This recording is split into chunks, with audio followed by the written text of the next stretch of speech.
Hey everybody, welcome to Office Hour 4, November 15th for the Oregon State University Permaculture Design Course Pro. We're in November 15th, 2021. Today we're going to be going over student questions, but we're also going to be taking a look at some of the assignments coming up because we don't have a lot of student questions. We have an opportunity to get a bit more information out. For everybody who's here, I just want you to take a moment, go to the chat and type in something that has struck you about the course thus far. And it could be a case study, it could be a way of looking at landscape, it could be using sectors or using zones, but I'm going to have a little bit more interactivity for today's conversation. So take a moment, go to the chat and just type in something that you've been surprised by or something that struck you about the course. I'll do the same because every course I pick up something new. So I'm just going to put mine in here as well.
Kevin, compiling weather data seemed to give me the most amount of trouble, and I thought that'd be the easiest thing to do. Yeah.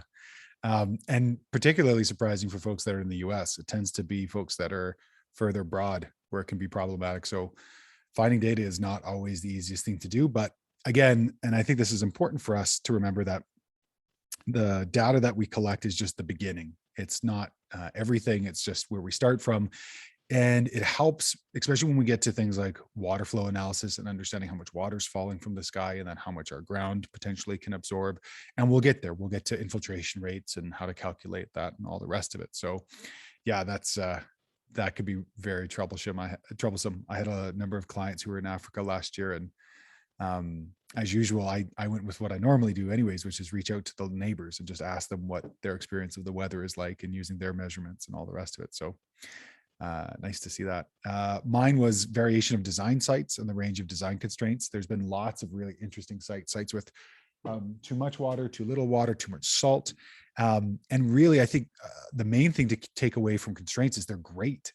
Every time we come to a constraint of the design, it makes our job easier. Oh, we can't put so and so there, right? That just doesn't make sense there. Or we have wind from this direction, so we have to create some sort of break. Or we have a beautiful view, so we're going to create an aesthetic privacy piece. Something that I've been working on with another client was framing their window. They really enjoyed how this greenery grew up around their window, but they wanted the other side green as well. So it's outside of their kitchen window and they've got a little bit of greenery on the right. And so what we've done is we've constructed a little arch for them to grow up. Colomitka kiwi.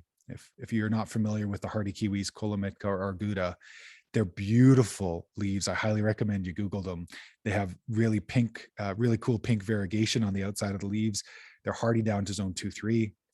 That being said, I killed mine last year, so something isn't right, but that's part of it, right? As I used to joke with lots of students who'd come for gardening, that gardener is just Latin for plant killer. Like, we try our best and there's lots of mistakes. And going back to what good old Sepulchre used to say, the book of nature is always open for us to read when, not if, we misread it. So definitely takes time. For everybody else who just jumped in, we're just asking everybody to, in the chat bar, put in something they've taken away from the course. Positive, negative, could be anything. A little bit more interactivity for this round. So just take a moment and put something into the chat about something you're taking away from the course. And I'm going to swing over to our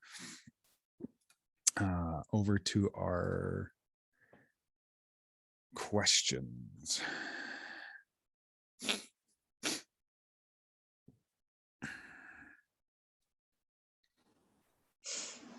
Okay. So back to questions. And if you do just jump in, make sure to mute yourself. And if you want to add anything to the discussion, feel free to unmute yourself. That's all well and good. So a couple of things I wanted to check in about. We had a great example of challenges this week with site and regional challenges with Lindsay. She brought out some really great examples, some great photos really showing the major issues on her site. Did some great bolded highlighting, very easy to read. I know that most of you will have heard me say this multiple times as I've been going into the conversation here, but bolded highlighting is such a lovely way with clients just to pull out the real specifics, and great sourcing, source my photos. And so instead of accessed for when you're doing your photos, you would just say when the photo was taken. And this, particularly when you're working with clients, is fantastic. I used to use an application called GPS or GIS Kit on iOS, so for Apple devices. And it was great. You could take photos in situ, you could take notes, and then you could load it onto Google Earth Pro. I've had to use a different application on Android, which I don't like as much. So I actually switched back to my iPad to take photos when I'm on site, just because the application's so good. But just really great iteration. And then one of the things that Lindsay did really, really well, and this is one of the best first steps in starting to diagnose your site, is listing all the problems and then what she might or may not be doing. Some folks were a little scant on this, said, I need to look at things, which is, if that's where you're at, that's fine. But, taking a look into it and saying, okay, I need to look into swale construction and pond location, construction of a pond or dugout. And sure enough, this week we have a question from Lindsay about just that. So, okay, I don't know this. I need to go and find out about where this might be. And investigate ideal tree placement, orchard on property, both water capture and wind block. So exposed landscape. So we're actively taking the constraint and then what's the site specific solution going to be? And again, her SWOT analysis, and this is a great example, the conclusion is really about her thinking about the site, not just, reiterating, there's a strength, there's a weakness, but because of these weaknesses, here are some strengths and here's what the next step is in my design process. This is a great opportunity to help me understand where you are in your design mentality and to help direct it. This is one of the nice things about this course is we include this SWOT analysis on every single assignment. So really do take the time in the assignment conclusion to think, okay, what did I learn from this assignment? And what is it changing in the direction that I'm moving in my design? Is it moving me this way? Is it moving me this way? What's the value of this and what am I taking away? That then lets me know where you're thinking and what else you could be working on or considering and where to go from there. So a couple further further explanations. Kevin asked a great question about what do you think about when you're going on site? Like what are the big ideas that you want to have as you're coming into site and you're looking on site? So years ago, I was super blessed to have an instructor who still to this day knows more about every single plant in this world than any Google search could give me. I can ask him a question and he knows the germination rates, he knows the issues of propagation, he knows it all. And he had this wonderful way of describing the issues with observations. And he said it this way: what is the loudest thing in a forest? And everybody put up their hands and they're saying, it's the wind, or it's this, or it's that, or it's the person making noise. He said, it's the human mind. The human mind is the loudest thing in the forest. And what does it sound like? And we were all kind of gobsmacked from the first answer. So we said, we don't know. What does it sound like? It sounds like a trash can being rolled down a suburban alleyway at 3 a.m. in the morning. It's super loud. And all it's trying to do is think about what it can impose upon the landscape with its will, instead of approaching a landscape from 2 feet tall and having the same age as a person who would be 2 feet tall in our mentality and going, what's going on here? What am I seeing? What's that? What's that over there? Why does that connect with that? And this mentality, this beginner's mindset, this child's mindset that Brandon Bauer of Entelechy Nursery was trying to pass on to me and to the students at the time, this is going back 12 years, was come to the site void of all of the assumptions that we so seek when we design. to really come at it from a place of, okay, I don't really know what's happening here, but I'm going to be observational in a capacity that puts me in a, oh, that's really interesting. I wonder why that's happening. There's lots of other pieces to observations, and there's other sets of observations. But the first time I come onto a site, I just sit there and I go, what am I seeing here? I tend to tune out the client, truthfully. If we haven't already had a good conversation before, then I'll just ask to walk the site by myself. But I tend to just see what I'm seeing. What am I seeing in terms of trees? So as I look out on my landscape now, trees tell us an incredible amount about wind patterns. Wherever there's more wind, a tree will build wood. So if you ever take a cookie of a tree like this, the direction of the wind will show the most amount of wood as connected to the heartwood. So wherever the center of that tree is, if there's more on this side, that's the general direction of the wind for the last 30, 40 years, depending on the size of the tree and the age of the tree, which we can count with the rings. As I take a look at where we're seeing growth patterns on trees, that also gives me a sense of what is the solar access that that tree in that specific area can show me. So while we do a lot with our sector analysis and taking a look at sun sectors and all the rest of it, the trees are actively showing me this. There's an old story. I was in Boy Scouts for years that moss only grows on a certain side of trees.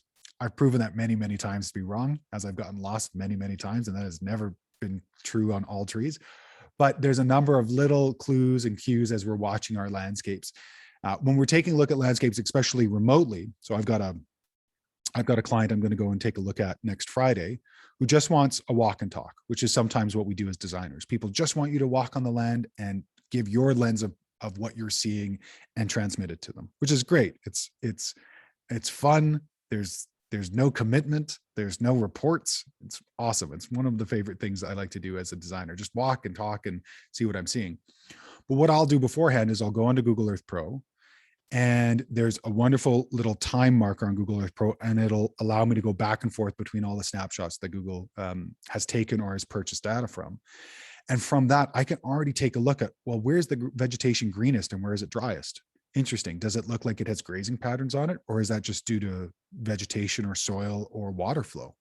All of those things can be gleaned just by taking a look at an aerial photograph. And so big takeaway for me for observation is approaching the site with a beginner's mind, approaching it without a sense of, I know what should go here.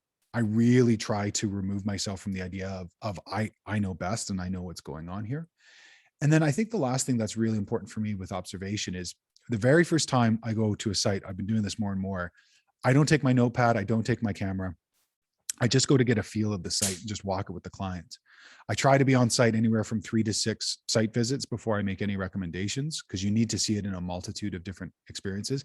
And this is where I'm very different in this work. You'll have designers who will see a site once in one season and proclaim they know what's going on there.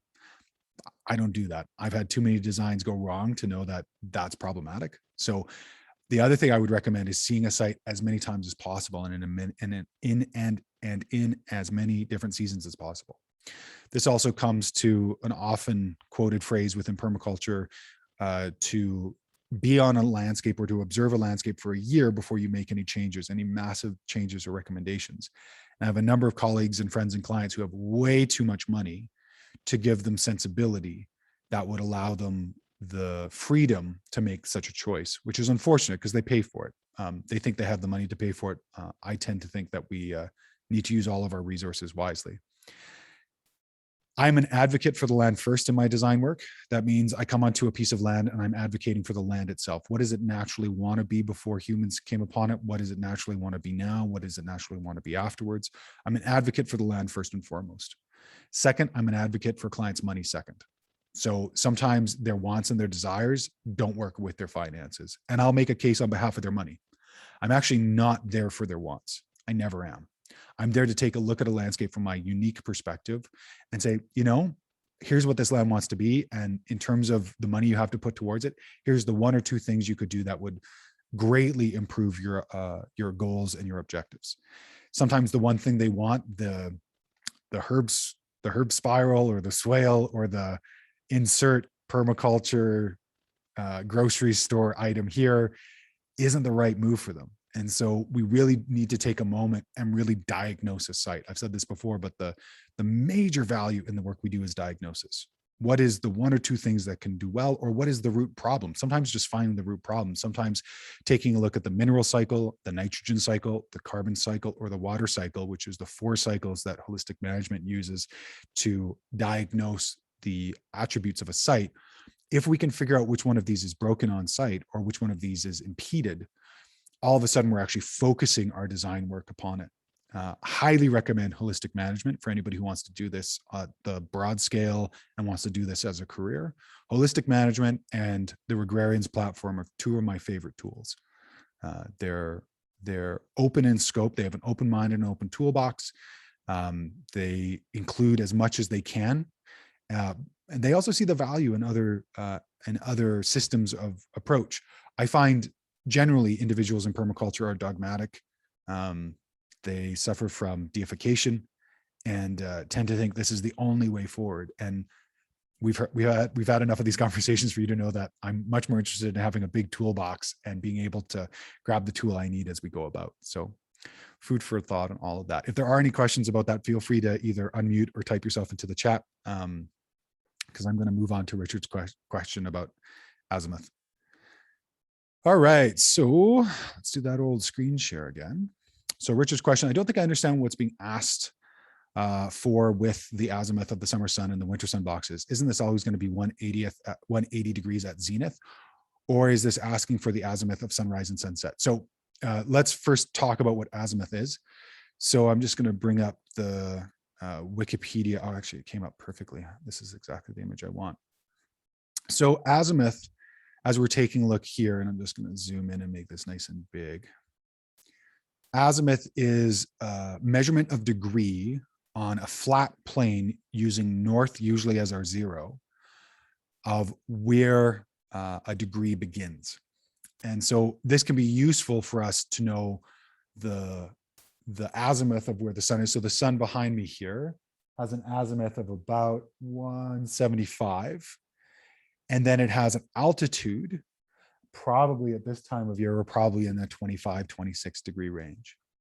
So azimuth is a way for us to delineate on a compass degree, a 360 degree, where that sun might be or where that element might be. So the value of this, Richard, for me, is to take in, if we want where the azimuth is of the sunrise and sunset for solstices and potentially equinox, because of course equinox is the same in our 2 spring and fall. It can be useful for where solar noon is, because solar noon is not always at noon, depending on the height of it, which is usually corresponds, if there's no cosmic activity that's interrupting it, usually corresponds to the highest output of the sun. But it doesn't always correspond with the most amount of heat that we can have, because there's always a delay. So after you get to the apex of the sun, it's usually an hour or 2 hours later when we actually start to feel the intensity of that heat, or even later. So as we've talked about before, summer sun, south is our most powerful sun, west is our second, east is our third, and north is our bounce light from north is our least. So for the assignments, that's what I use it for. Really it's for us to become comfortable with the idea that the sun rises at a degree point, it sets at a degree point, and we can place elements within the landscape for best availability for using that. Does that answer the question, Richard, or does that work for you? Yeah, no, that's good. So what we could do is we could put the azimuth at sunrise and sunset, and as a starting place. Yeah, I would say if you're starting off and this is new to you, sunrise, sunset, and apogee. So wherever the height of that sun is for solstice, for our 2 solstices, and then for our equinox as well. Yeah, I would work that way. The other thing that might be interesting to folks is depending on spin, the moon tracks 6 months in advance the position of the sun. So kind of a fun thing to watch for if you're into winter, or pardon me, nighttime stargazing or planetary gazing. It can be a fun thing. So great. Awesome. Great question. And thanks for letting me delay that a little bit, Richard. I felt it might be useful for everybody else. Back to Lindsay. can you point me in the direction of any good resources for building swales ponds along contour lines? Something I could send to a client for reference. So there's a couple. One is the Regrearion's Handbook.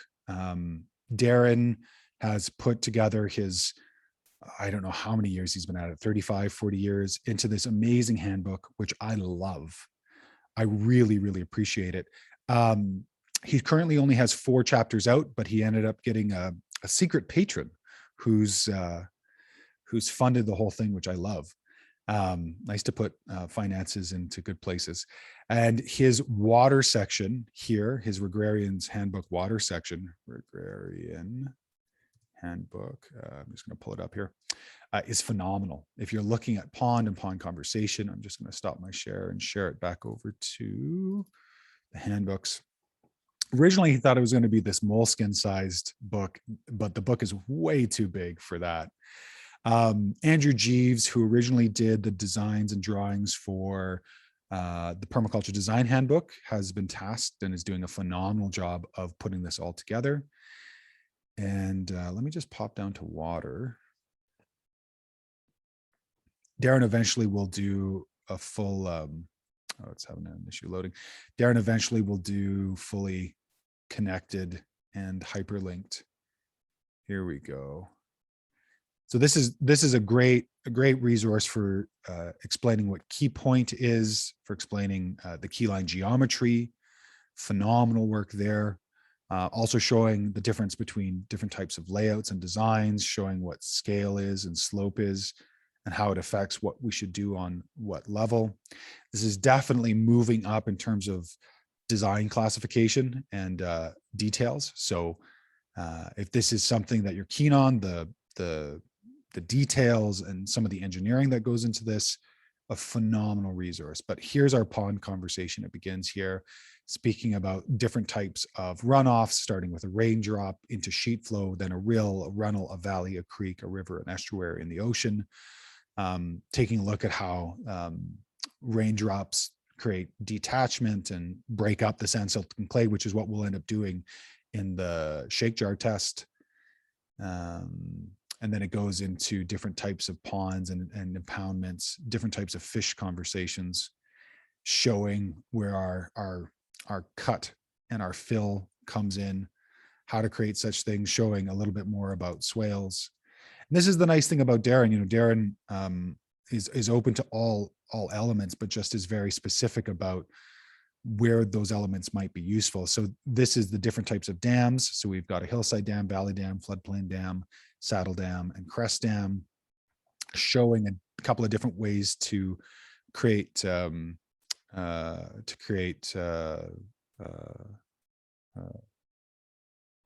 lost the word to keep the water inside the dam. So we've got diaphragm, we've got homogeneous. So if it's completely clay, it's easy enough to do with a little keyway. If you have pervious material or porous material, use a diaphragm. There's also a clay core. The one thing he's not showing here is lining a pond with clay. Showing final plans and doing due diligence. So one of the things I do in design is I have to do due diligence and say, okay, if I'm going to put a pond here, what is the amount of cost for the amount of total storage? What does that look like? This is a level sill overflow, which we'll talk about in a second. So really great resource. And truthfully, for the cost, which I truthfully do not know what he's charging for this anymore, but highly recommend this as a resource. It's been just beautiful. Let me just take a look here. Oh yeah, so he's just doing pre-order right now. But if you ask him, I'm sure he'd be open to. I've paid for every chapter thus far. Something I want to support and see happen. The other resource, which I really like for ponds, is Water from Small Dams by Eric Neeson-Peterson. This is a book that I read years ago and informed my work in Africa, which is where Eric has done most of his work, and really produced some phenomenal, simple designs and concepts, well laid out, easy to understand, and just really well done. He also talks about weirs in here.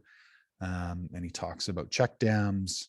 So this is really phenomenal. The one resource that I didn't put in here, which I should, Quivera.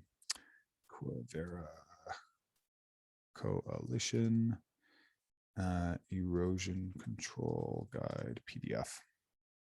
So this is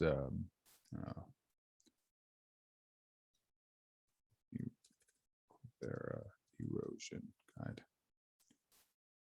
Yeah, there we go. This is a great design as well. And actually, this is a lot of the work that's going to be covered in an upcoming course I'm running with Neil Bertrando and Jeffrey Adams. Going to be in, I believe, January. If you go to regenerativeliving.online and take a look, we're doing an entire course about how to put these systems in place. So I'm just going to put this on here as well. So Quagvera Coalition Erosion Control Guide.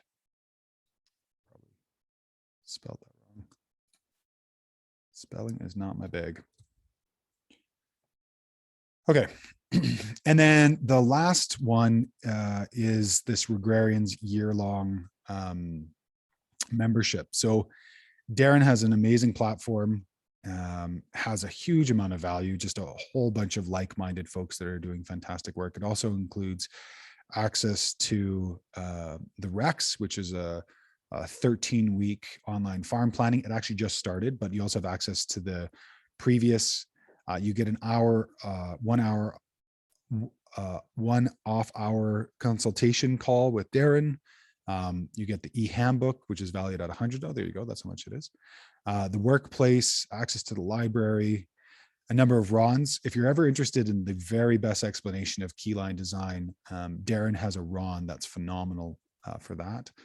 He also helps creating precision farm mapping. So you get the value of helping to set up and producing a bunch of post images, which is fantastic.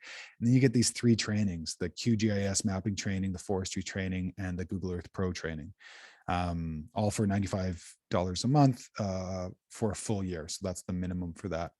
The link that's in here, full disclosure, is an affiliate link. So if you want to use that, if you sign up, that helps me. It helps me to create more content. If not, that's totally fine. So the other thing I wanted to do, Lindsay, was just kind of dive into Swales a bit, because I'm not going to say that I'm the least biased, but I generally come from a non-biased place, and I'm just, what are the attributes? So if you wanted, you could share this link, or, you know, cut portion of this video for them, or just share these elements with them. More than happy for you to do that. But I wanted to really jump into it, that, you know, a swale is a water harvesting ditch on contour. It is a very specific tool used for a very specific thing.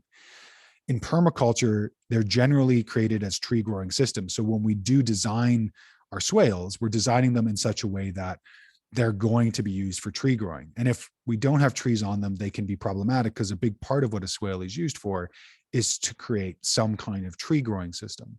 So if we create some kind of ditch, again, it'll be level. Remember that A equals B. So whatever we take out of the pit will have to become the berm. The berm is uncompacted.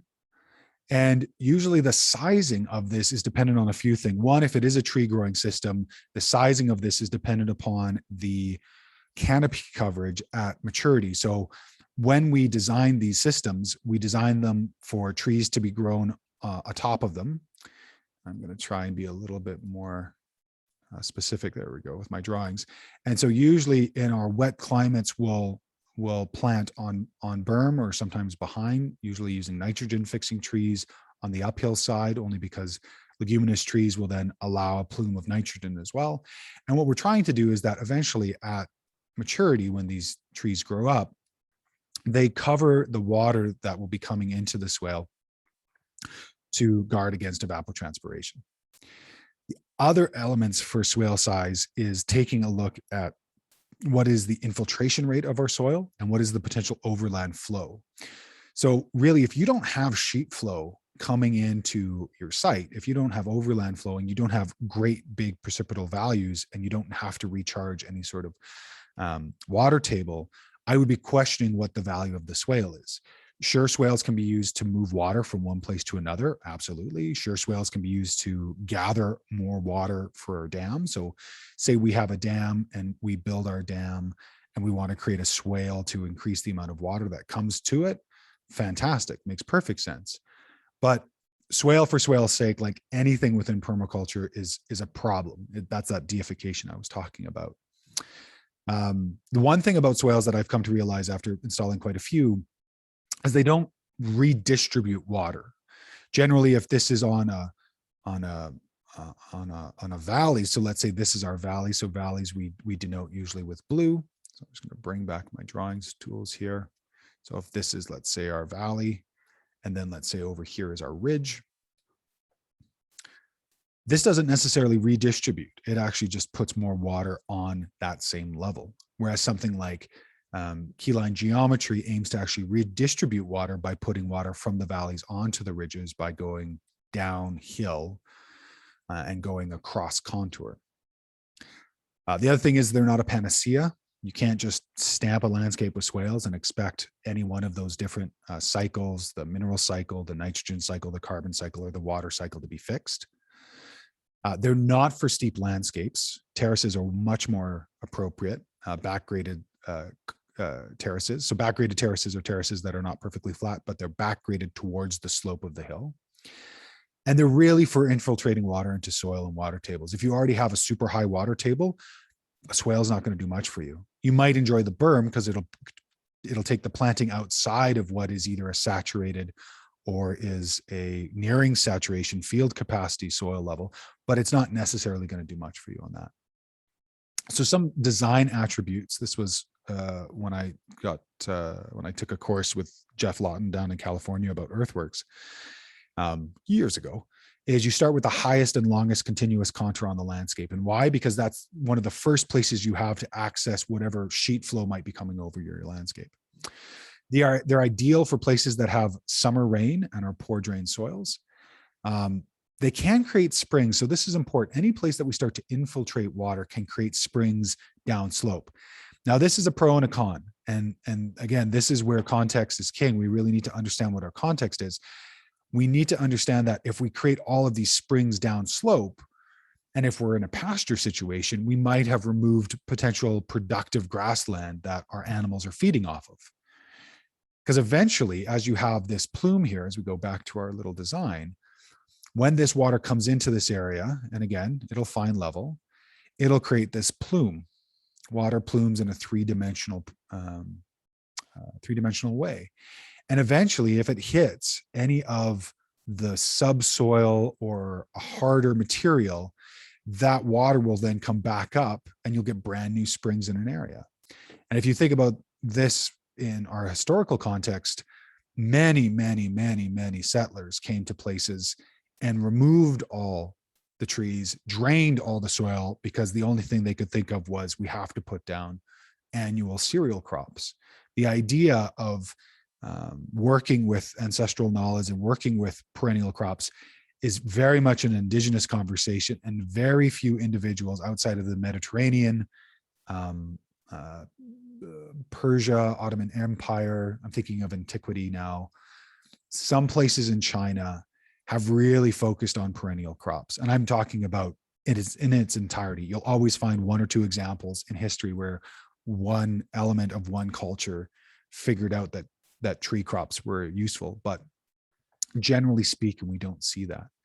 Great book if you're interested is Tree Crops by Russell Smith, Russell J. Smith. Highly recommend it. Again, width of swale can be based upon tree canopy size. This is a great video where Darren talks about the cost of doing swales as opposed to the cost of keyline plowing, which they're not the same. This is probably something where Darren and I disagree a little bit. A swale can be used for a multitude of different purposes that keyline plowing can't. So it's important just to understand where that's used. And look at this, I'm having a precog moment. Swales are a tool.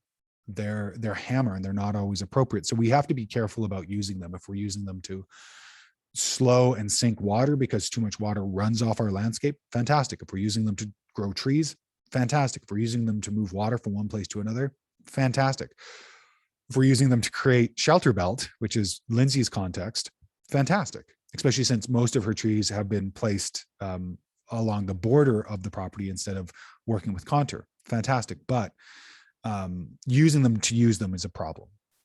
So I've put a couple of resources down here. We've got Darren at the top there. We've got Jeff Lawton as the second here. And then Dakota Cohen of Cohen Family Farms has a really interesting site that has a huge number of, or very long amount of swales that are on his property, and his drone tour is really fantastic for taking a look at that. So I highly recommend looking at that. He's had such an incredible ancestry of his family being open to different farming techniques and then working with him. And yeah, he's done some great work on his site. A few concerns are getting the overflow section right. So check out the level sill spillway video in the water harvesting section, or the swales as storage. How to alternate the overflow spots correctly based on contours and swales. So one of the things when you're creating swales is you want to have what's called a level sill spillway. And basically, rule of thumb is that the square root of the area that the swale collects from is the length in meters, these are both in meters, is the length in meters of what the level sill spillway should be. And this just means that some portion in the swale is not going to be as tall, is going to be dropped down, is going to be compacted. It's the only place that we compact, and then flows over into a level area. Usually we do these in dry areas or ridges. So we want to identify where the ridges are on our landscape, Lindsay. So they might be very, very, very slight on your site, and it may actually make no difference whatsoever because there's just not as much elevation difference. But generally, what we'll do is we'll alternate them so that way the plume. So if we do it this way, let me show you what I mean. So if we have our swale here, let's say, and let's say our ridge is here, and we decide to use a level spillway, and basically the area in meters squared, the square root of that becomes the length of our level sill spillway, plus or minus. And I usually go plus, just because these are regenerative ruins that I want to be here for the end of time. And so I want them to be oversized almost always. So let's say we do this. And what we'll do next is we will draw our next swale. Let's say it's roughly here. So the thing we want to avoid is we don't want to have a direct line of water flow that might take the sheet flow, which is what we're trying to create here. We're trying to create sheet flow. So water that flows at, a very thin depth and just flows uniformly. And we don't want to keep it in one place. We want to ensure that it flows over and it doesn't channelize and insize and become erosive. So in that, what we're going to do is alternate it so that way the plume of this, so water always plumes because it always finds level. So it'll probably plume something like so. And you can watch how this creates when you're looking at your landscape. So chances are I want to move my level sill spillway a little bit further over. So that way, just like a game of Plinko, the water comes down here, fills up here, and then overflows here, and then continues on down and down and down and down. So generally, when we're putting our level sill spillways in our overflow spots, we're putting them outside of any infrastructure. So no houses, no fences if we can help it. Basically, this will be a wetter area that we'll want to be careful about. And so that's another thing to think about when you're putting that in place. Does that answer your questions, Lindsay, about swales and ponds and resources? I just want to make sure that we've got that before we move on to zones. Yeah, you've given me lots to look at. Lots to think about. Okay, sounds good. And if you need more help, feel free to bring it to any of the assignment Q&As, or if you want to start even early, feel free to start drafting designs and putting an extra slide at the end of the next set and just saying, hey, I drew this out. How does it look like to you? And I can give you direct feedback if that's valuable. Perfect. Yeah. Thanks. Yeah, no worries. And then having a hard time figuring out zones for my design site. The client has never lived on the property before. The house construction is not expected to be completed until the spring. Lots of ideas of placement of the items they want to see. Do I use this to start to come up with my zones, or what is the best way to go about this? Things like areas traveled frequently, I don't really know, other than where the doorways are and the approximate position of the driveway. Okay, cool. So I'll read this off and then we'll go over to your site. So I always start with the trails of use. So wherever the home is what I call the center of human initiative. And if you're not in a home situation, you're in a community, or you're thinking eventually I'll put a home someplace, or that's where the work shed is, or that's where people park their cars, so that's where we start, or here's where the water tap is, and there's nothing else on site. That's the center of human initiative. That's, for me, that's zone 0. That's where we start. That's where people are at. From there and to there, I want to get a sense of traffic first and foremost. Where do these people go currently? The reason for this is that if you put a frequently accessed item, or the need of a frequently accessed item, further away than the general path that these people are walking, that item will fall into disrepair. I've seen it happen thousands of times. People think, oh, it's fine, I'll just put the, oh, I've got a great example. My partner really wants to put our Cobb pizza oven in the fuel shed, which is about 150 feet away.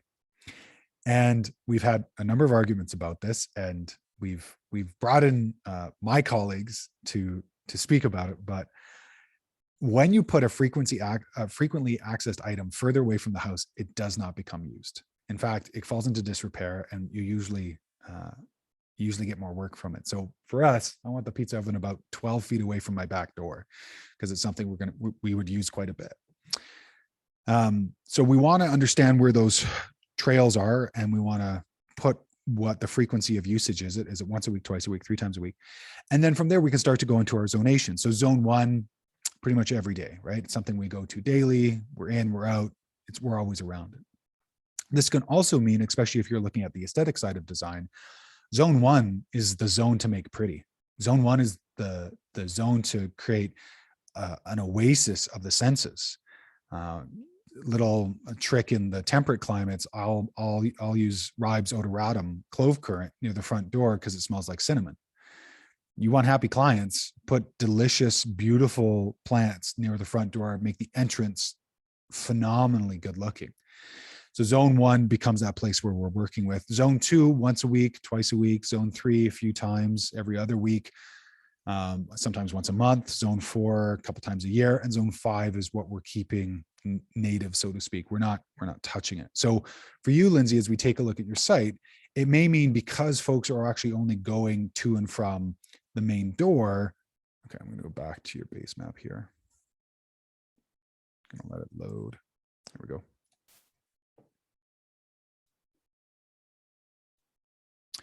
So because folks are only going to and from that front door, chances are zone 1 is going to be really tight just around, excuse me, just around the house. So probably looks something, I don't know if this is accurate, but something like this. I would say it's, from traffic and whatnot, this looks basically like a zone 1. So there we've got our zone 1. Now, because I don't know what else is going on around here, and I know that it looks like generally in the wash, they're not going to be, I'm imagining the wash is probably going to be something close to a zone 5, where there's not a lot of activity here. They currently don't go into it all that much. It's not really used. It's not really worked with. So for me, that's probably going to be a zone 5, and you're going to play off of these in any way you want. Our shelter belts are probably going to be a zone 4. So something that we don't really connect with unless we're there. So that's going to be our zone 4. Doing that thing again where I just do the assignment for you.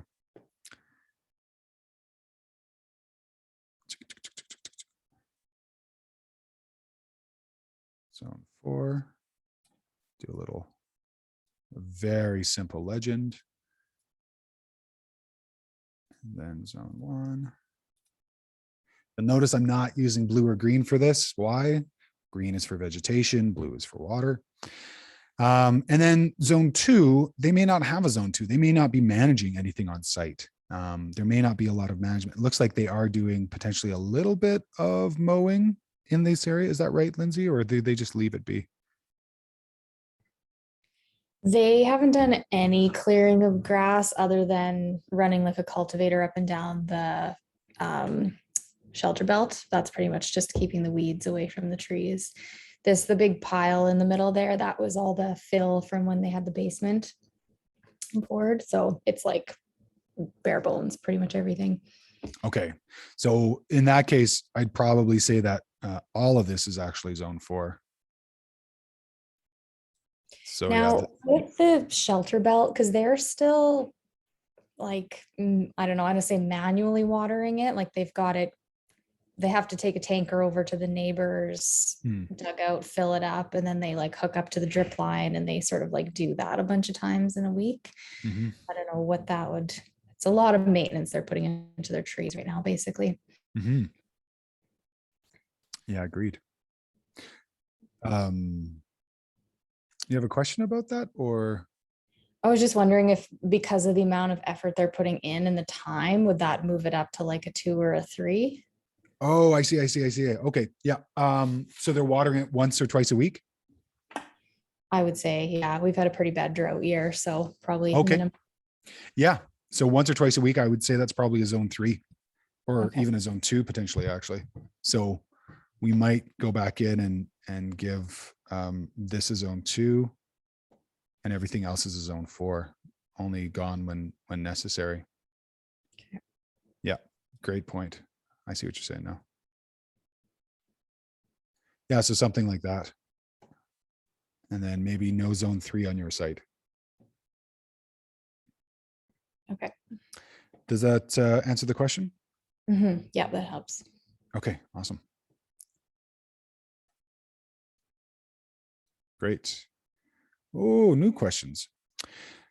Crystal, I have a ton of new trees and plants with as much diversity as possible. Do you need all of them to be on the document? It will be a very long document and not all of them are planted yet. Is Crystal on the call?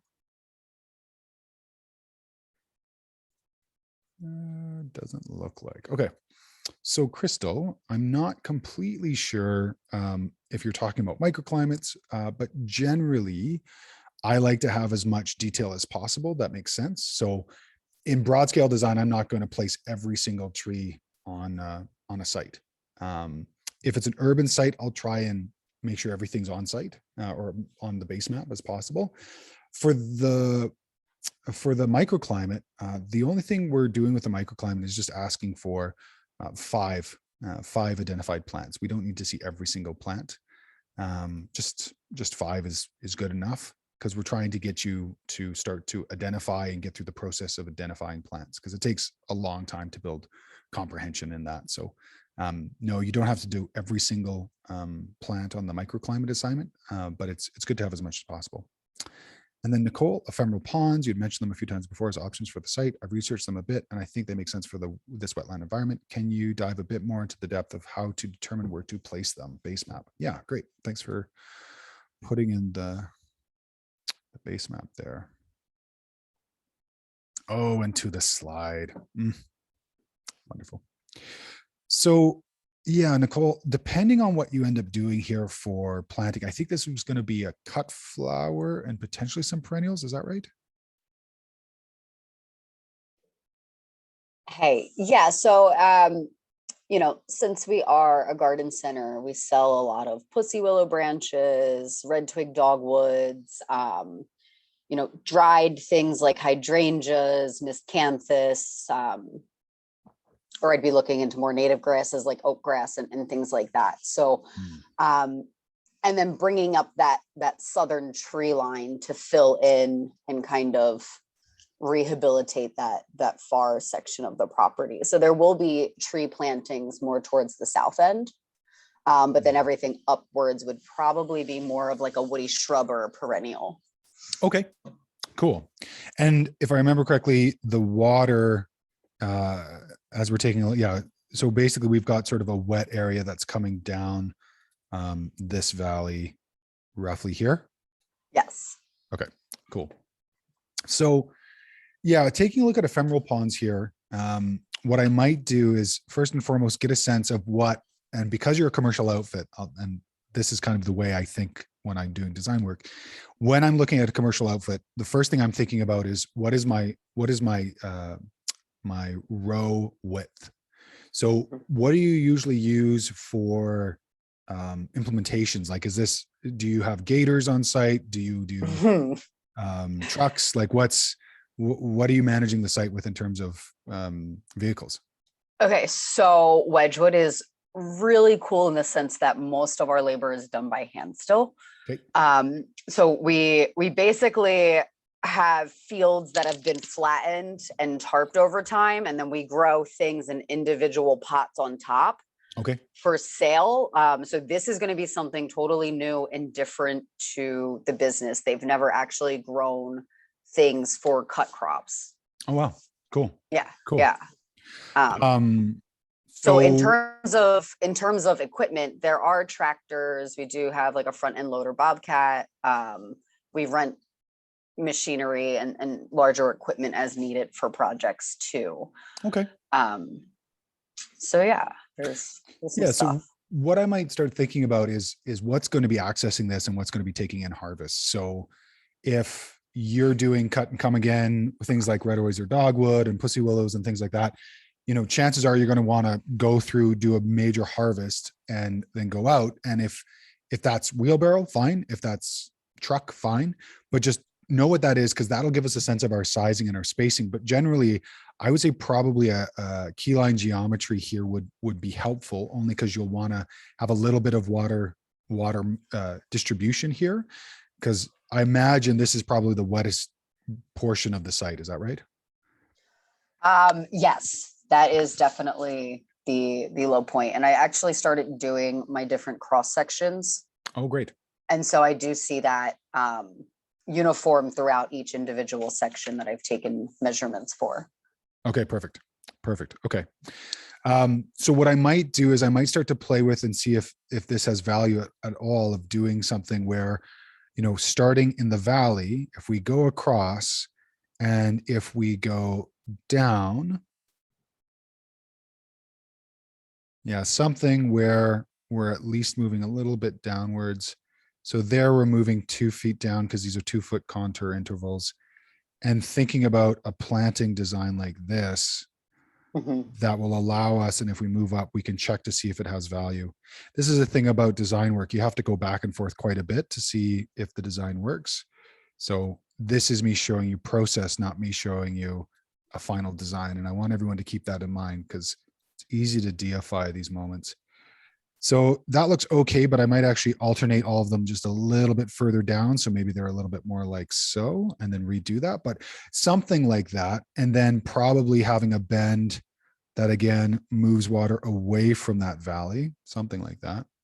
And then from there, you may find that every little while in this situation, you do want to work with a swale. This is a great tie-in from what we're saying before, because you want to help to dehydrate a little bit of what's going on lower down. That is to say that we want water to actually move further away from here, or we want to create some ephemeral ponds directly in line. So let's say that one of these actually becomes a swale. Use blue to show that. Actually, we won't. We'll use green to show that, or brown, because it's earth. I'll increase the line width. Cool. So let's say that this is our swale.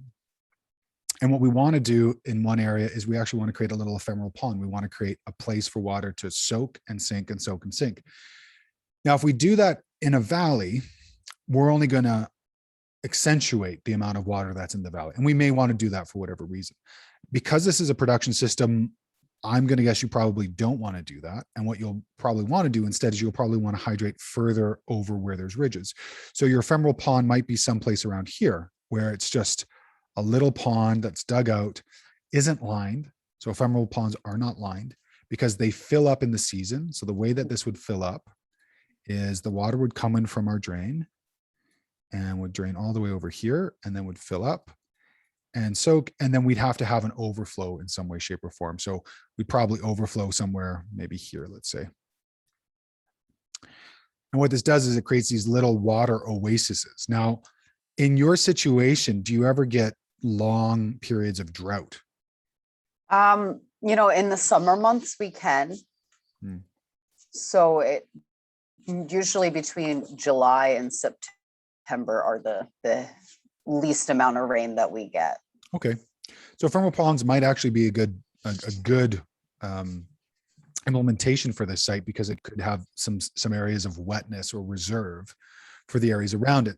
And so what I would do is I would, around these ephemeral ponds, that's where I'd be doing my red osier dogwood, which is a riparian species. That's where I'd be doing my pussy willows, which are a riparian species. So I would be using those ephemeral ponds as a reservoir of moisture over whatever that drought period is, and then specifically planting around those areas, those types of species. And the nice thing about red osier dogwood is that it's a live stake species. So you can cut it, plant it, and it will grow again if it has enough moisture. So I think that's a great place to think about that. Alternatively, I might look at maybe up here someplace. Oh, I can't see anything now that I've put all this drawing here. Right. So I might think about doing another one up here. So a couple areas I would play with the design and just kind of play around and see if this makes sense is I might do something, something up here. I might do something over here. I'd probably stay out of the valley only because it's wet. We know it's wet. Yeah, I might take a look at those areas and maybe even up here if there was enough space. But again, we're into that pipe issue. So maybe not. I think we talked about this before and I disregarded that idea already. Yeah. We were talking about maybe even like a small series of rain gardens too, Oh, right, to help offset water. Yeah. No, that's a great idea. Yeah. So we talked about this before. We had like two depths and then two depths and then potentially a pipe that connects the two, right? I remember this now. Yeah. And then the overflow coming back into a swale okay, I remember this design. So I would say, those two rain gardens there would make sense. And then, 1, 2, or 3 ephemeral ponds over on the drier side of this property, just to help to moderate that moisture. Yeah, I think both of those would work well. Cool. Okay. Does that answer the question? It does. My only concern is on that west side. That's a very steep embankment. So okay, to create the ponds, I would have to create more like terraces going down the slope. Yeah. So this also might mean that the way that this design comes out is that we're working on terraforming this area to terraces instead of using swales and ponds. And I see what you're saying now. So yeah, that may not be an appropriate implementation. Maybe moving towards more of a terrace structure would work. Okay. And that's great to do with your cross sections. So this is a great due diligence moment where, let's say you do a cross section like that and a cross section of like that, and you can actually play it out on graph paper, or you can use digital design and have graph paper behind, which I show in the tutorials, really showing, okay, well, if I move this earth, what's the value of this? Does this put this into production? Or is it better just to do some cuts in here and just do like a full thicket of red osier dogwood, which we just walk through and cut every once in a while, and we don't even have to put it into rows. Because one of the things we do with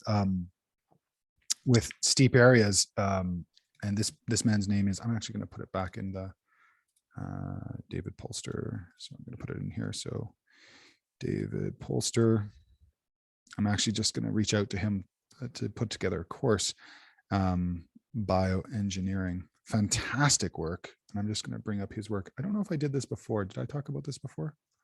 Polster. I think this is his. Yeah.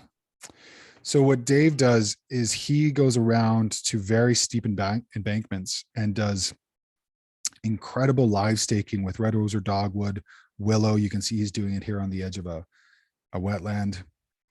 And it comes back very quickly. This is a great one as well. So there's a failing slope. You're seeing a lot of transitional slumpage where a whole area leaves, because of course this isn't a natural situation. And they're just doing shallow rooted grasses. So he came in, he regraded, and it now of course is super eroded. And so he made it rough and loose. So pot marked it quite a bit, and then did a bunch of live stakes. And there was a fence that was installed to keep out the deer. And almost immediately you're seeing between installation at 2014, November 18, 2014 to May 12th, 2015, you're starting to see those trees start to plant out. And then the cuttings are getting quite tall into 2015. Now we're getting a shrub layer or a thicket. He talks a little bit about the sequestering and moving precipitously into that reforestation. So I could see you doing something like that. That might be a better solution for, I just recognize that you guys aren't seeing this at all. I'm just looking at this myself. Let's try this again. All right, so this is David Polster's work. So we're starting off with this slope that had transitional slumpage. So you can see transitional slumpage is where a portion of a slope moves en masse. And if you want a great example, take a look. Mid to late 90s, Edmonton, Alberta. A bunch of people built their houses way too close to the North Saskatchewan River, and they just right down to the river during a big rain. So you can see it's quite slumped. Hill was resloped, too smooth, prone to erosion. So now they pot marked it. So they made all these little rafan loose, these little pockets for water to collect, and where water collects, life grows. They did live staking. I don't know if he says what the material is here. No, but he uses primarily 3 different species. He uses willow, alder, and red osier dogwood. Alder's great because it's a nitrogen fixer. They fenced it, and then they started to turn green just a year later, and then really came into its own. And red osier dogwood does this. So I could imagine if there was a steep area, you could do something like this, Nicole. And also take a look at Hatchet and Seed Contracting on Facebook. They've also got a great Instagram, and Taylor and Solera did a wonderful site where they did not only their uprights, but then they did a wattle backfill, and it came in really quickly. I'm just trying to see if Dave has something like that as well.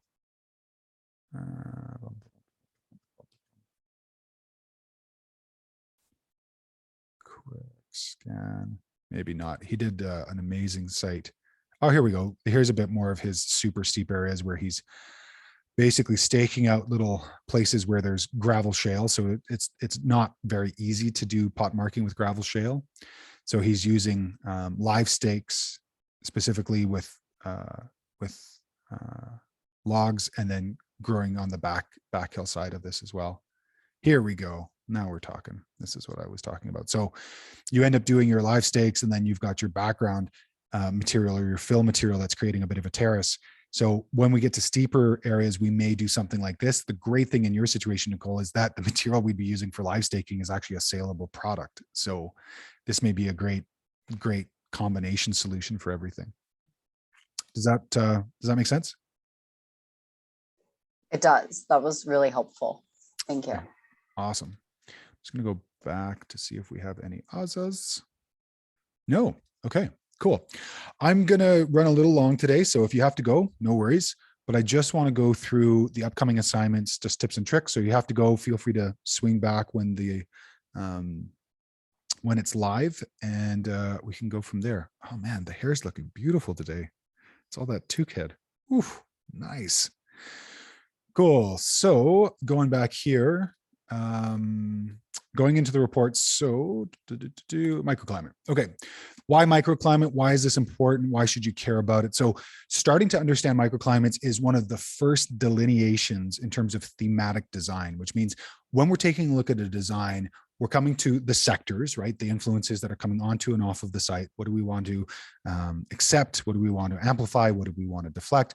But now as we get on site, we're getting to the specificity of a site. And all of these different elements on site can create little microclimates, little niches.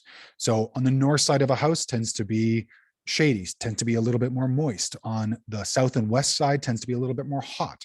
So all of these create microclimates that we want to take a moment and identify. So when you get to the microclimate assessment, you'll have an opportunity to list these out. Again, I do not think it's a good idea to use green or blue. Blue, I have a little exception with if there's something super moist, but generally I tend to work within the red and the purple spectrum and the orange spectrum. So if you take a look over in the examples, there's some great examples of 3 attributes on each microclimate. The solar exposure, so is it hot? Is it shady? The moisture level, so is it wet? Is it dry? And then the temperature. So we're trying to get all 3 into each, if possible. Remember that every single aspect of your site has to have a microclimate. So if you give me your your map and there's an area that isn't, you can be sure I'm going to talk about it. You'll lose a mark and you'll have to resubmit. So if you want to skip all of that, just make sure that every single part of your site has a microclimate. The next thing we do is we ask you to take a look and identify a different plant in each of these microclimates. Why would we do such a thing? Because the book of nature is always open for you to read. So if you open up the book of nature, oh, interesting, in this microclimate, I'm always seeing this plant. Unless I change this microclimate, I probably won't be able to grow much else beside the plants I'm seeing here, unless there's other plants outside that I haven't put in or haven't been introduced here. So this is an opportunity for you to start to think very thematically. Oh, interesting. All of these different areas have a bioregional blueprint of flora and fauna. And if we work with inside that, it works out really well. If we don't, we tend to become afflicted with out-of-zoneitis, that terrible affliction that thousands suffer from every single year, thinking, well, of course I can grow a peach. Sure, but what is the effort it takes to grow that peach? I'm a big fan of the hits. If it's not high on the yum scale or high on the functional scale and doesn't grow well without a whole lot of my influence, it's not going in. Mark Shepard has a beautiful way of putting this. It's called the STUN method, STUN, sheer, total, utter neglect. What are plants that want to grow on their own? So great addition there from Mark and New Forest Farm. Once we get into the attributes, we really want you to get a sense of, well, what are all the different aspects of this microclimate?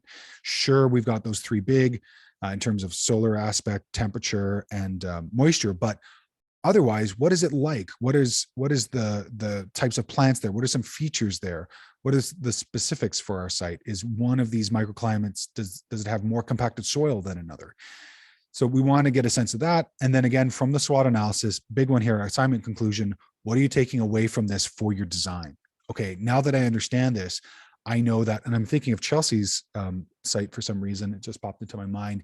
Big house, garage, little tiny strip, doesn't have a lot to work with. So this is great because it has a lot of constraints. Constraints are such that we know we've got a little bit of space to work in the front, but I think there's a big tree if memory serves. And then in the back on the south side of in between the two buildings, there's a little pocket. Great. Of what's desired from the client, what's the highest value of order that we could do there? And again, sometimes permaculture design is just one or two implementations. Sometimes it's not everything. Current zones, you'll see again, we're using colors that aren't blue or green. And again, giving us a sense of what are these different overlaps. Now you may be saying to yourself, Javan, those are the same colors that we used in the microclimate assessment, and you would be correct. So if you want to delineate them differently, please do so, but please do stay away from blue and green. Now, within zones, as we talked about before with Lindsay, we want to make sure we get a sense of what is the footpath or the traffic first and foremost, where's the center of human initiative, and from there, we get a sense of what are all these areas. So I'm going to zoom in here just because Lauren did a phenomenal job here. And you really see how these areas, these major pathways are all zone one, because these are the pathways are walked. So they walk this area all the time because this was Lauren's mom's house, and this was her tiny house in the back. And this was the ability for her and her mom to walk back and forth, take a look at a couple of different areas. I think there was a composting toilet back here or something, but generally these are the paths, and they both walk the property every single day or every other week. So you can see here that the zones really do follow pathways. Why is this important? Especially when we're doing design for individuals that are not accustomed to maintaining a site. You need to be very aware of making sure that they're aware that these are the areas that you would want to put more higher frequency elements. So if there was a lettuce garden, it would go in zone one in this design. If there was berry picking that you'd be picking every single day for a certain set of seasons. So I'm thinking mulberries here, Illinois everbearing, which has been the #1 fruit explorers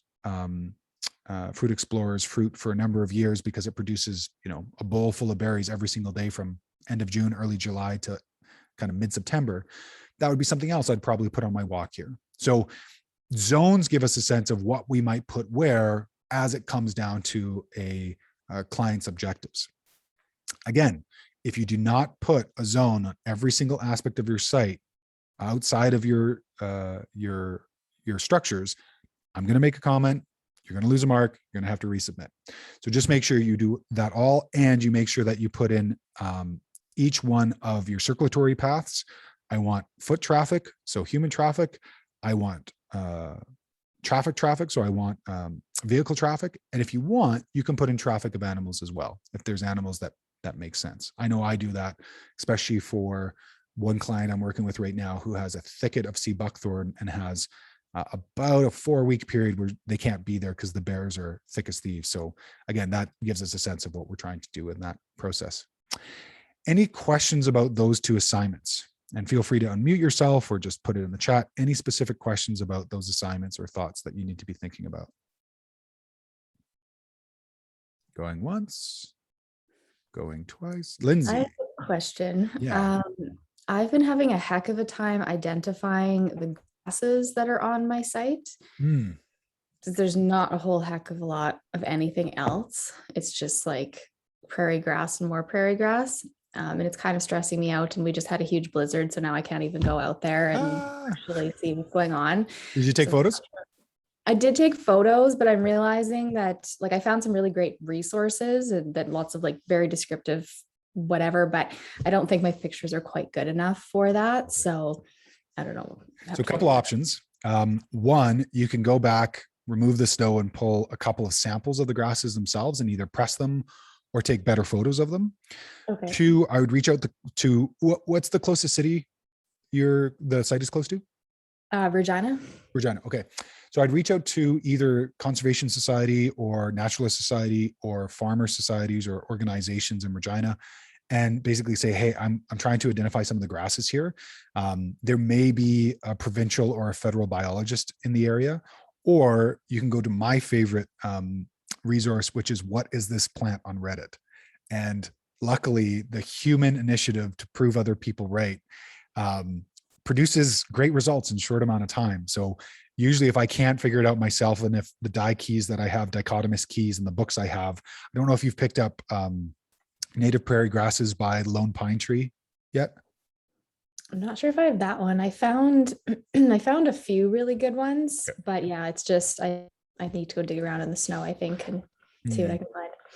Yeah, and what I would do is if you want to get maximum value out of the exercise is do it yourself and go, okay, this is what I think this, and this is, and then send it off to individuals who know more than you and see if you're right. It's a great way to build your own competence and then to get the answers you're looking for, to then understand what is the value of these grasses on site, because they have value, right? All plants do. It's just what is the intent that the human has towards it, or the Conservation Society. Okay. Can I chime in real quick? Chime away. Okay, so there's also an app called Picture This. I've been finding it super helpful because grasses are still probably the weakest part in ecology for me. Here is identifying what grasses are actually native and invasive. So Picture This is a really great resource to even like get you going in the right direction. It can identify tree bark, it can identify herbaceous plants, woodies. So you really can get a lot out of that. Awesome. Great addition. Thanks, Nicole. Vanessa, did you want to chime in as well? I was going to say the same thing. The Picture This app is amazing. And you can do photos afterwards. So you can, I'm pretty sure you can upload a photo that you've already taken and it'll tell you everything you need to know about that plant. And it's pretty accurate. Been using it for a while now and it's pretty, I pull over the side of the road. I'm like, what is that? I need that. Take photos. It's obsessive. That's it. Oh, amazing. That's fantastic. Another resource I'm going to point folks to, if you're brand new to botany and plant identification, is Thomas Elpel's Botany in a Day. Phenomenal book. Thomas is where I started with my plant ID, and I was lucky enough to sit with him during Rabbit Stick, which is a primitive skills gathering down in Idaho in the States every year that they can. But wonderful book. All of his books are actually quite phenomenal. And if you ever get a chance to learn from him, phenomenal opportunity there. Other questions, comments, queries, quotations? Okay. How is the course going? I'm very curious. I get lots of good emails. Hey, we're loving it. I get, hey, we're super frustrated. Anybody want to chime in how the course is going for you?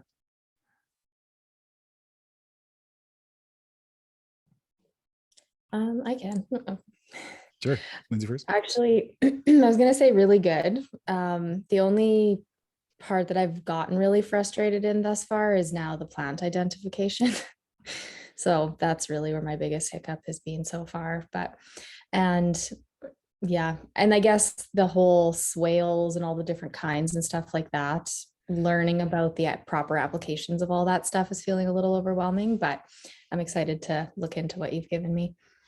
Awesome. Awesome. Yeah. And I would say, be kind on yourself. You're stepping into a wardrobe of wardrobes where you step in and there's so many other different types of categories underneath this. Daniel Housley is one of the few folks I know who was able to convince his university to create an interdisciplinary degree that he was able to take. But it took a lot of work because he had to make relationships with almost 7 different departments to make it happen, because permaculture touches on everything, right? So you're not alone. I totally hear you. I felt exactly the same way about a decade ago. So just be kind to yourself and learn as you can and ask as many questions, and we'll start to build that comprehension. Awesome. Michael, did you want to chime in?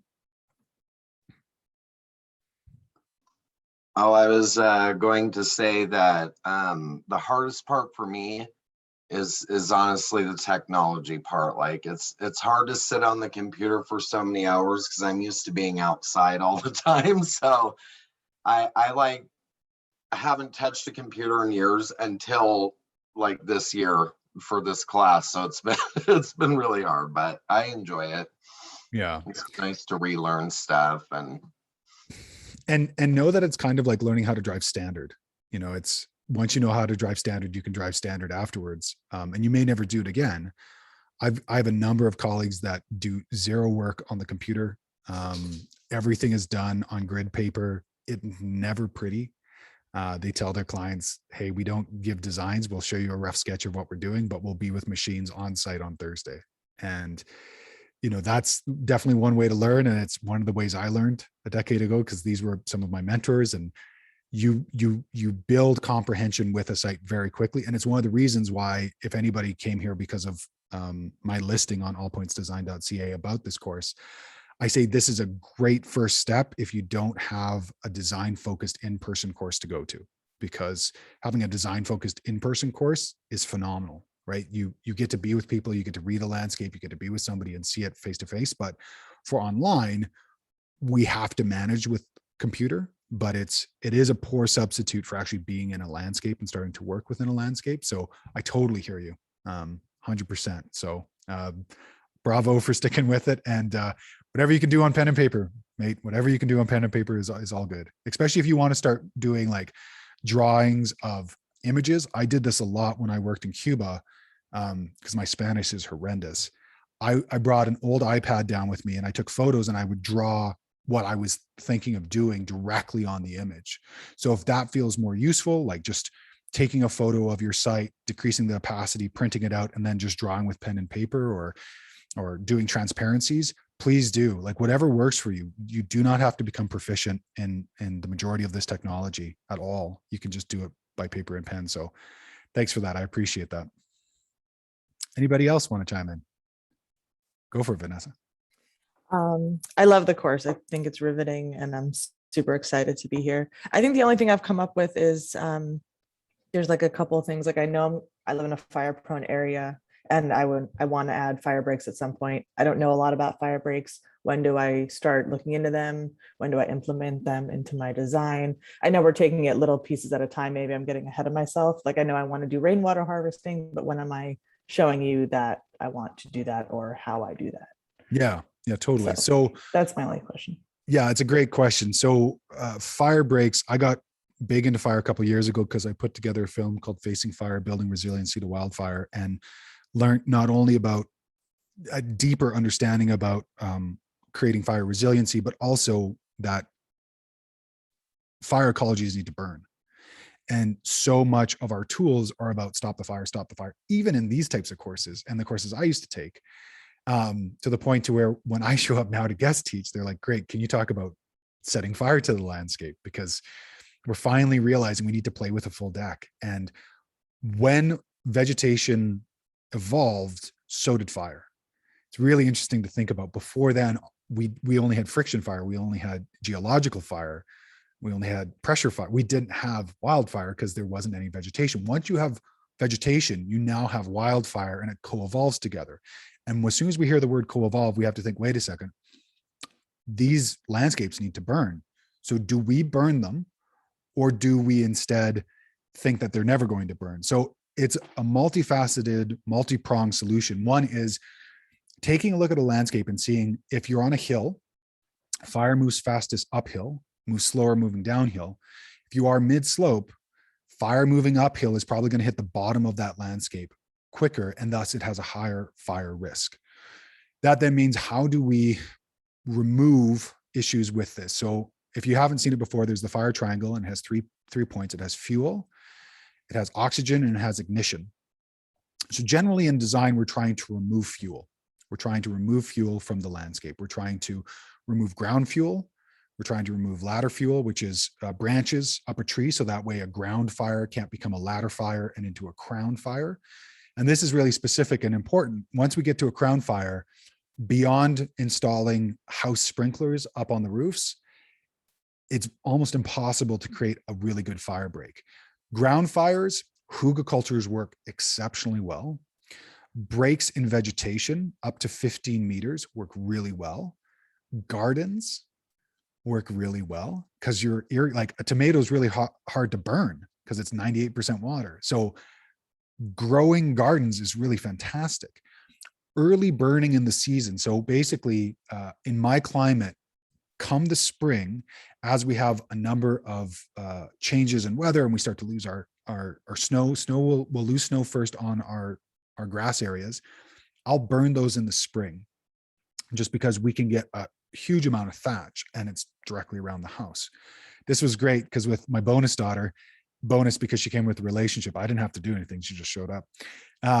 We went around and I taught her how to burn landscape, and it was so much fun. She's like, can we do it again tomorrow? And can we burn over here? And what's amazing is you learn a ton about a landscape doing that. So I would say start to implement it and look at it into your designs right now. And if you don't have a slide that you're like, oh, I'm thinking this will go here and this will go there, make up a slide, make up a piece of paper and go, yeah, I'm kind of thinking about this. I'm kind of thinking about that.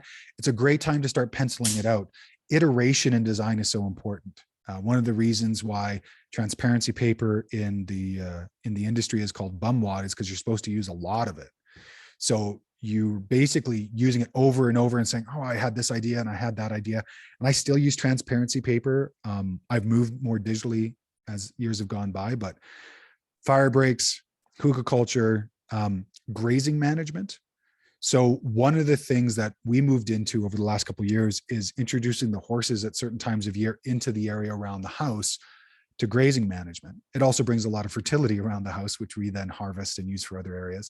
But that's another piece to bring in. So first step, identify where there might be fire risks. So take a look at your forest, take a look at the slope, take a look at the wind, and start to take a look how those all move together. If you're upslope, you have forest and there's wind coming towards you, high fire risk. If you take a look at a lot of the Australian resources, and actually Darren has this all within the Regrearion's handbook. He has an entire rating listing that the Australian government put together for slope, brush, wind, and it gives you a rating on the fire risk.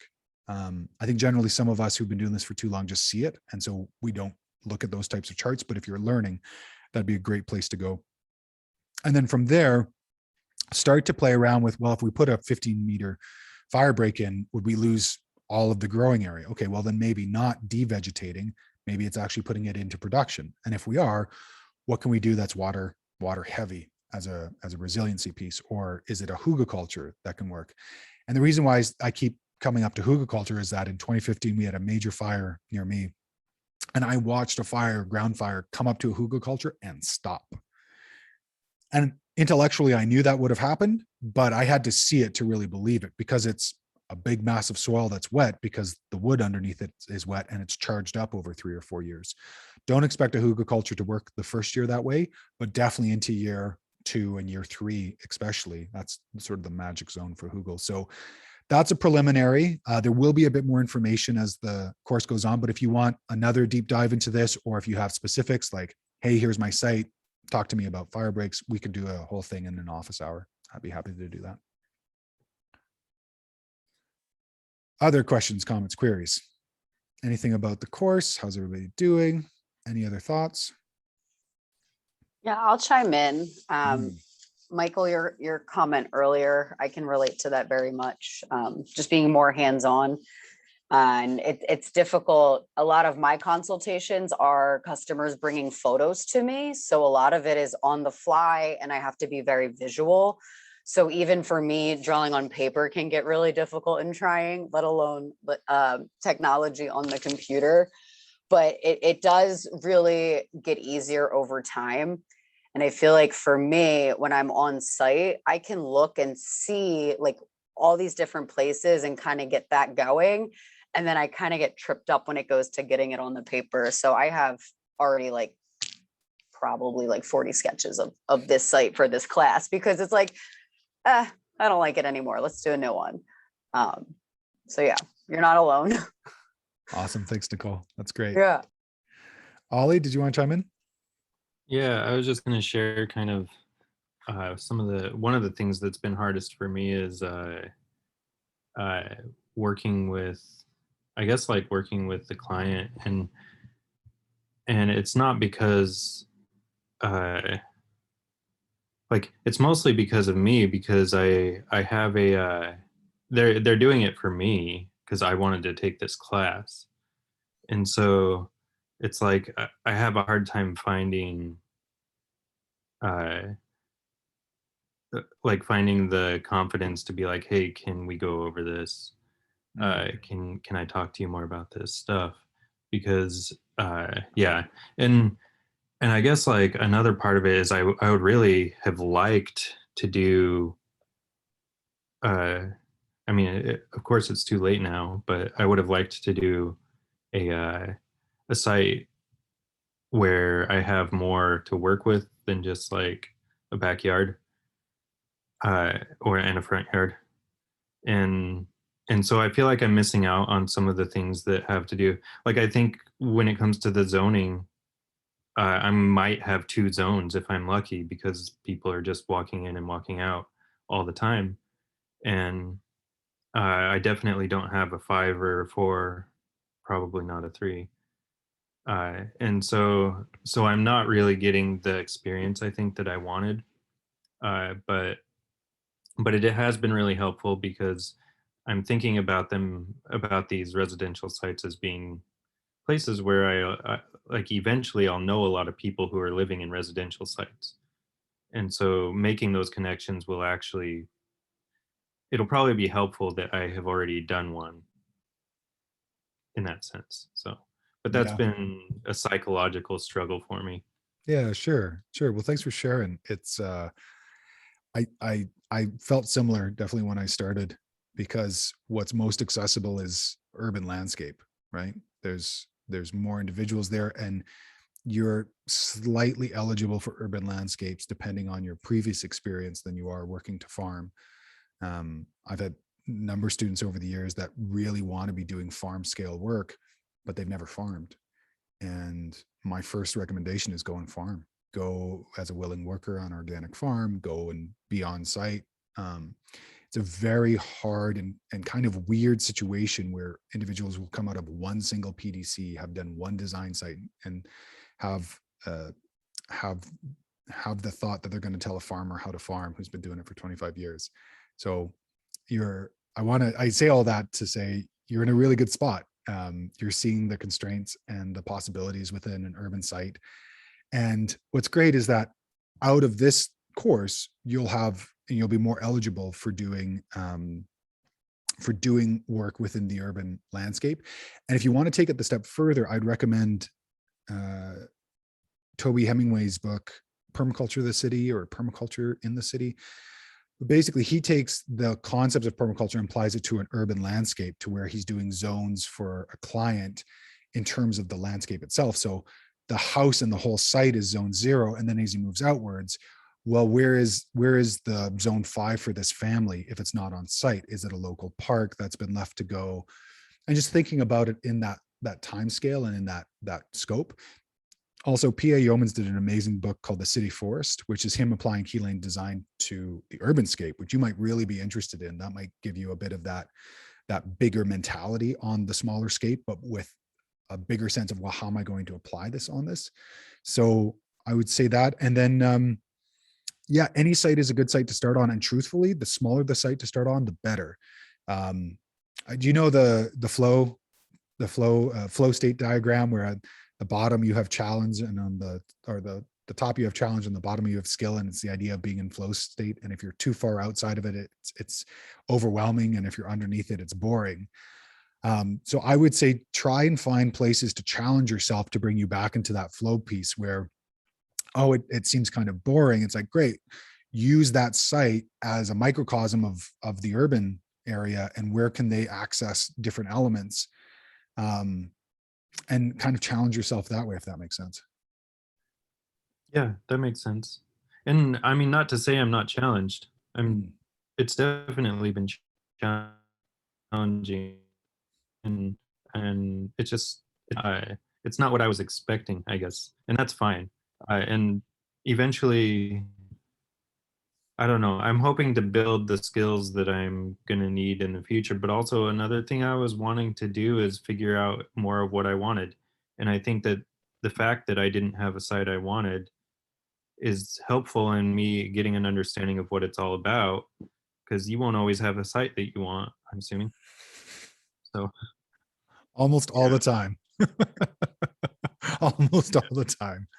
I think everybody wants the site that they have as an example in the material they learn from, and then they go out into the world and they go, those don't exist. Yeah. And this is something I really appreciate for Darren. Darren took an actual site and he used that site as the example for the entire book. So he used not oh, this looks great and beautiful, but here's an actual site. How do we go through it and understand it? The tough sites, I'll say this, the tough sites are the ones I learn the most. The sites that are like, hey, this is a Tanzanian mine. It's been denuded for years. All it is rock, go. And you sit there thinking, okay, here's probably the hardest thing I've seen in a long time. What do we do with this? And you walk through the exact same process. What are the assets we have on site? What do they want? What does the land want to do if it hadn't been completely denuded of soil, because the climate is still the same? The available vegetation and flora and fauna is still the same. So at that point, you're just walking through the exact same process time after time after time. I was just offered to comment on a 6,500 acre design, potentially proper project in Africa. And the person who gave it to me was like, wow, this is kind of overwhelming for me. I was curious if you wanted to work together. I was like, sure. It's like, you're not worried about that? I was like, no, once you understand process, it's just the same thing. It's part and parcel. Once you have this process down and you have a number of tools in your toolbox, you're just going through the same thing. It just happens to be 6,500 acres, and it'll take a lot longer because you're going to go through this process and go, okay, well, now we have micro weather where one ridge is going to shade another ridge and it will create a small rain shadow. And so, now it becomes complicated, but learning how to ride a bike, there's a reason we do it on small tires and with training wheels, because it's really great to learn with small margin of error. And when we get into the watershed conversation, I'll bring this up, I guess it'll be the next time we speak for the water conversation, but we want to experiment higher up in the watershed. So where we see sheet, rills, or runnels, these are small little water drainages. That's where we want to start playing with our dam building experiences, because when you make a dam that's the size of a foot or 2 feet, it's the exact same principles but on the mass scale. And I'll leave our conversation this week with this. Sepp Polster, which I was so lucky to have mentored under and learnt under for the short period of time I did, he still made that point. I don't know what he's doing now, but at that point he still made miniature scales of entire landscapes for sometimes 25, 35 hectare ponds. And he would stratify the soil in the same way it was in the landscape. He would grab a bucket of each soil as he was doing his test pits, bring it to where he was making his model, make an entire model of the landscape to know that he understood it. And then he would dig into it with his hands and shovels just to see if he could understand the site in scale. So yeah, working at scale and understanding process is exactly what we want to be doing. So thanks for being vulnerable and sharing. And if we can do anything to help you through the rest of the course, it'll be a pleasure. So thanks so much. Well, folks, super good to see everybody. Continue to chime in and ask questions as you need to. And yeah, looking forward to seeing more of your work. We'll see you in 2 weeks' time, and we'll see you in the course. Take care.